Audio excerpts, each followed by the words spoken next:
SP Ambala Navdeep के ऊपर जिस तरह से केस डाले जा रहे हैं, 15-16 केस उनके ऊपर और डाले गए, उनको छोड़ा नहीं जा रहा है।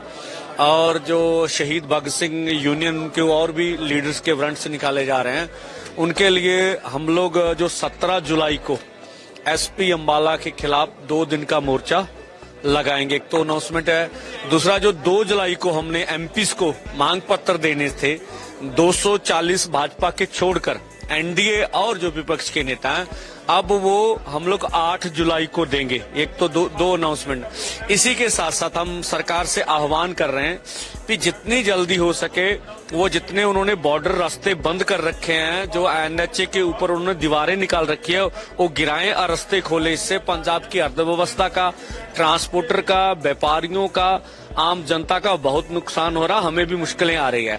और जो घग्गर दरिया है, यहाँ पर बाढ़ आने का खतरा, अगर बाढ़ आती तो समस्या और बढ़ेगी। एक तो ये भी हमने उनसे मांग की है।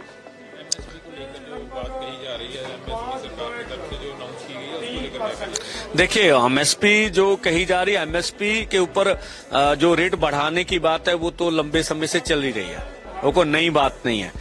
जो एमएसपी की बढ़ोतरी की गई वो भी काफी नहीं है, हमारे इनपुट्स जो बहुत ज्यादा हैं। तो अभी उनके प्रवक्ता ने कहा था, अभी जो रेल मंत्री हैं, अभी सीएसीपी की रिपोर्ट के अनुसार जो हमने ऐलाना वो भाव में 50% बढ़ोतरी की है। तो वो बताएं भी हमारे इनपुट्स कितनी निकली है, उसका तो ऐलान नहीं किया, वो गलत तथ्यों को पेश कर रहे हैं।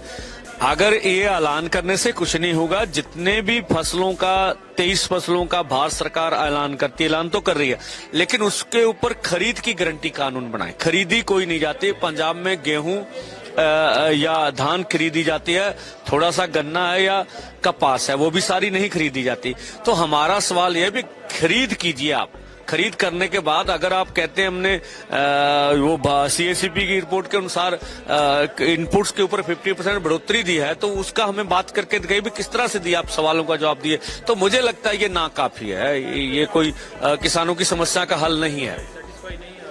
नहीं, बिल्कुल नहीं। एमएसपी को लेकर खरीद कर रही सभी फसलों का, जैसे नीतीश जी अभी सरकार में बोल रहे थे हम लोग बिहार में मंडियां बनाएंगे, तो ये मंडियां बनाने का तो सवाल नहीं है। अनाउंसमेंट तो होती है, बिहार में कोई भी फसल खरीदी नहीं जाती, वहां किसान की फसल औने पौने दाम में बिकती है।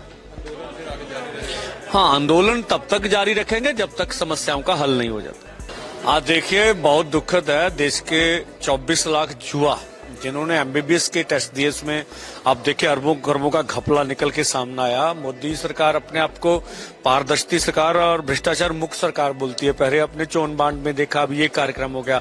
अब जो यूजीसी के इम्तिहान थे भी रद्द कर दी, इसका मतलब उसमें भी गड़बड़ी होने का 100% चांस है। तो मुझे लगता है शिक्षा प्रणाली पूरी तरह भ्रष्टाचार की वजह से चरमरा गई है, और मुझे लगता है माननीय सुप्रीम कोर्ट की निगरानी में इन दोनों के बारे में कमेटियां बना के निष्पक्ष जांच होनी चाहिए, और नीट की परीक्षा तो दोबारा होनी चाहिए, किसी विद्यार्थी से फीस लिए। अगर आप ये वीडियो YouTube पर देख रहे हैं तो हमारे चैनल को सब्सक्राइब करें और बेल आइकन को दबाना ना भूलें। अगर आप Facebook पर ये वीडियो देख रहे हैं तो हमारे पेज को लाइक करें।